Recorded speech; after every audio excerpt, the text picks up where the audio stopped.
look at privileged remote access. So we're going to remote accessing into a particular target server based upon our configuration here. And what this is going to do is going to open up a brand new tab within our browser. It's going to record the session if we had it enabled, and it will also create that secure tunnel into the particular server. So let's get right to it. So we're going to come in here. We're going to go to open with remote access.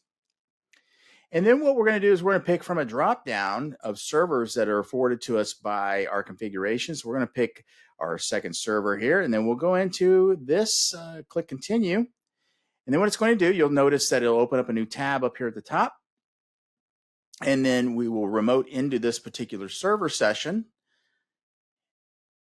We see that we have here a recorded session with the recording icon up here on the top. We also see our nice menu that's afforded to us over here on the right-hand side with our file download, file transfers. We have ability to do screenshots, clipboard transfer, and so forth. So we can see all those that are in there. So when we're done with the session, we can simply just close the browser. It closes the session, and then we're coming back to the secret.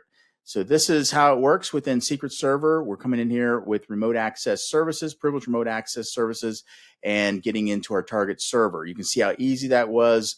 No VPN, no agent installed, and we get right into the server to get our do our work. So, and all this is audit logged, and we have all that ability as well. So we noticed that was the session was recorded. We can come back to that and see how we all the actions that occurred within the video. So that is it, and thank you for watching.